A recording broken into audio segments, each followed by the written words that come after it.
Hey everybody, Alonzo here with GulfCoastSmoke.com, and today we want to show you our brand new TMG Pits Fridge 48. First, let's take a look at the cooking chamber. This is where all the magic is going to happen. So this cooker has 3 slide out trays that are 48 inches wide by 36 inches deep. This is a reverse flow offset smoker. This is going to give us 5,184 square inches of cooking space.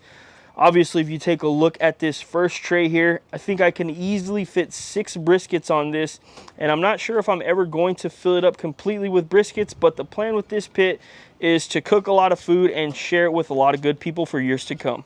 One of the cool things about this pit is it's called a Fridge 48, and it has that fridge handle, so you can see that I'm lifting up in order to open this, and that's why this is called the fridge. It's got those 2 fridge handles right here.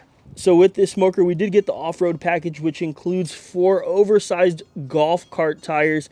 I'm not sure if it was necessary, but as soon as I saw this pit on Facebook, I knew that this was the exact setup that I wanted. Right here in front, we have a stainless steel table that is going to make cleanup a lot easier. These also come standard with a paper towel rack, and then this is also going to be for the utensils.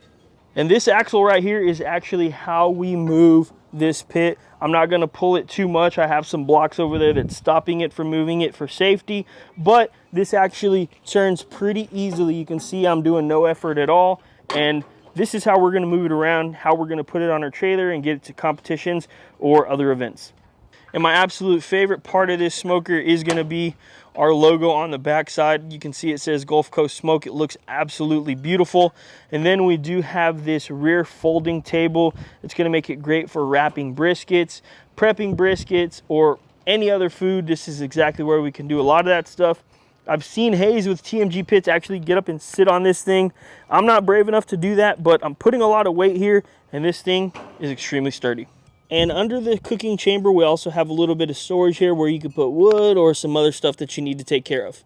Now onto the firebox. The top of this is pretty cool because this is actually a griddle. It's got a grease drain over here where everything will drain to the bottom. We'll put something under there if we ever use this just to make sure we don't make a mess. I'm not gonna lie, I'm not exactly sure how much we're going to use this, but it is a cool feature if you want to reverse sear some steaks, burgers, or even make some like bacon and eggs. And last but not least, here's our firebox. We actually upgraded and got the fire management cradle here. We did not insulate this firebox. I talked with Brandon from TMG for a while, and he was telling me that with us being in Texas, he didn't think it was necessary, so I really appreciate him for that. He didn't try and upsell me on that. He just wanted me to get the best pit that was possible for me. So we did not get an insulated firebox, but we did get the fire management cradle. You can see that we've already used this thing a few times, and it runs really, really well, and I think that this helps it a lot. All right, that's a quick overview of our brand new offset smoker, TMG Pits Fridge 48. We're extremely excited for it. We think it looks beautiful, and we are going to cook on it today as well. It's not going to be anything crazy. We're going to do some pork ribs to show you guys the action on this pit. But if you guys want to see anything specific on the pit or have any questions, leave them down in the comments below, and we really appreciate all the support. Obviously, without you guys, we wouldn't even feel comfortable getting a pit like this. It's because of y'all that we feel confident that moving forward, we can actually do something with our biggest passion. All right, so we're using this rear folding table to get these ribs ready. I have 2 St. Louis style spare ribs here, and I always like to start on the back. I've done this a few times on the channel before, so I won't go too into depth, but basically I'm going to come over about 2 bones, square this off, and you don't have to do this. You guys do it however you want, but I prefer for the ribs to look nice and square. So now I'm going to come over 1 bone here, and I'm going to take this one off as well. Trim a little bit off the back. There's this flat meat here. This one's not too bad, but I'm going to get my blade, trim a little bit of this off. Now I'm going to take off the membrane, just sticking a butter knife under and getting it off as best I can. It might take a couple of tries, but I personally think that this is something you should do on every single set of ribs. That's just me. Now I'm just scraping off some of this excess fat that I don't want to eat. Now on the front, I'll just get some of this fat off top. That's a little bit too much for my liking.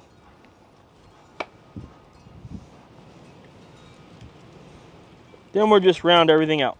And after all is said and done, this is exactly what I want to see. I still have plenty of bones here. I rounded out those edges, and I got off the fat that I didn't want to eat. If it looks a little bit bright, my bad. I'm going to try and fix that in the editing, but we are outside. Makes it a little bit difficult, but we're going to do the same thing to this second rack, and then we'll be back to season. We'll go mustard as a binder. And today we're going to make a more Texas style rib, so I'm going to start with some black pepper. Then we'll go over top with Southern Belle.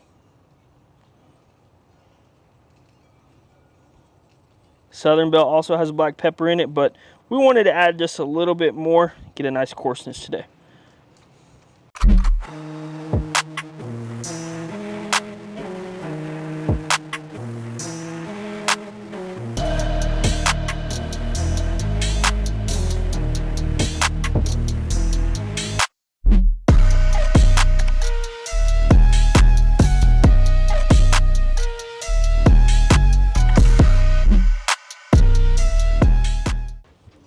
Now that the pit's running at 250 degrees, we're gonna use the middle rack today. We're gonna put these ribs right on, push it back in.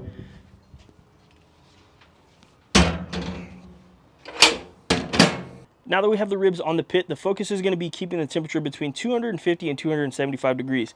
I'll add sticks as I need to maintain that temperature, just to make sure that the temp doesn't drop too low. In about 45 minutes, we're going to come back and I'll show you the first step that we're going to use in order to cook these ribs to perfection. Around 45 minutes later, it's time to check these ribs. And I'll tell you what, so far they look amazing.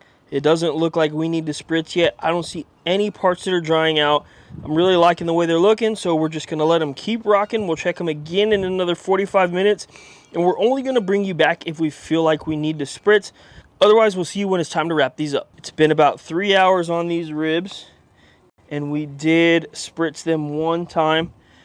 And so far, they're looking really good. This is exactly what I wanted to see. Black pepper, great Texas barbecue look. And we are going to hit this with some sauce in the end, but for now, this is exactly what I'm looking for. We're about to wrap these up with some foil. But first, let's hit it with some of our spritz. And I was telling you guys earlier that this is apple cider vinegar and water. And I also threw some barbecue sauce in there just a second ago. So this is the first time we're hitting it with this, just to give it a little bit of that flavor now. We are about to wrap these up, like I said.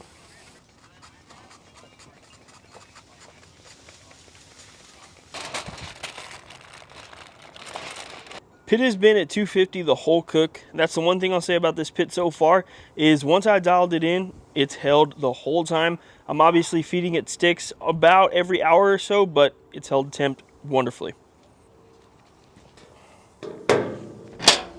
We also threw some poppers on there that we're gonna check in a bit, but let's take a look at these ribs and see what they're looking like. I see a little bit of pullback here. I see some disintegration. Let's take a quick temp. If I'm being honest, I don't think they're done, but we'll see what they're temping like. So right here in the middle of this rack, it's about 177 degrees.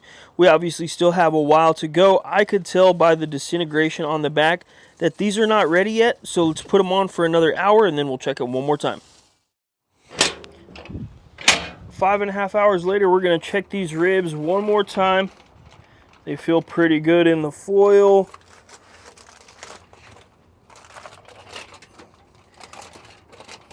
Oh yeah. And one of the things I was talking about earlier was disintegration. So now I can see the bones popping out here. I don't even need to temp these. I know these are done now. So we'll hit them with a little bit of sauce. Then it's time to go inside, eat these, and talk about how this pit ran today.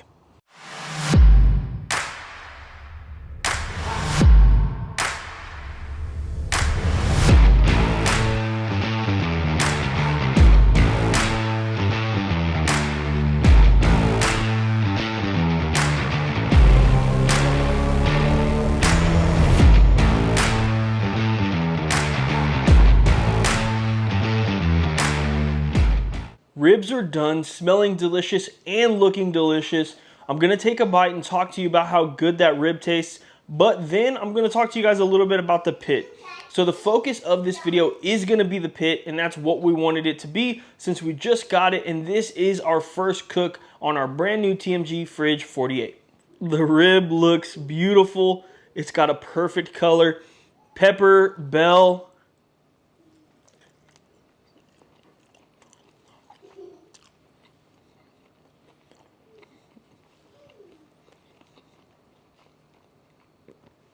The flavor on that is just incredible.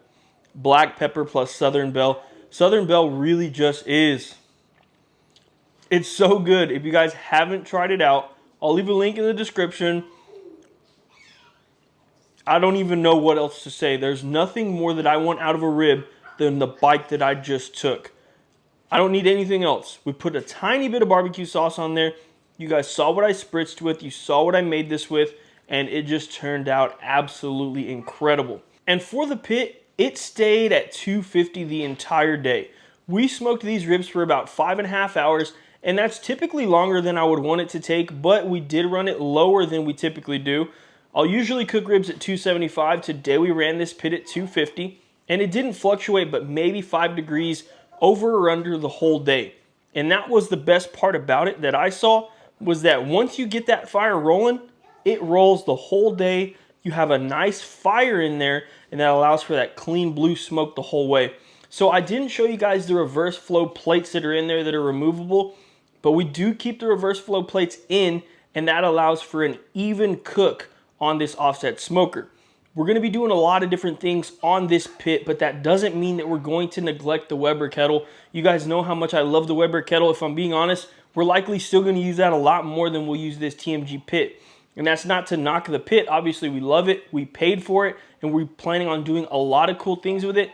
But the Weber kettle that's our favorite cooker, and that's what we're going to keep using to show you guys amazing recipes that you can do in your backyard. If you want to see anything specific on that TMG pit, or again, like I said earlier, if you have any questions on it, let me know in the comments down below. I feel like we're still not a channel that's big enough or worthy of saying something like this, but I do want to give you guys a quick disclaimer. We paid for this pit on our own. It was not given to us. We are not asked to say anything about this pit. So everything that I say is my opinion. So far, the pit works great. It's absolutely beautiful. And I'm not going to lie to you, I do have one small concern. The firebox is, I don't want to say very close, but it's semi-close to the wheels. And I can feel the wheels. They're getting really hot. Now, I know they've made a lot of these pits before, and I don't think they've had any issues with the wheels melting or burning or anything crazy like that. But it definitely is something that caught my attention today because, you know, that firebox gets pretty dang hot, and it's about 6 inches away from the wheels. So we'll see how it works out in the end. I'm obviously hopeful that we have no problems at all. As always, I really appreciate you guys tuning into this video. Thanks. And we'll see you on the next one.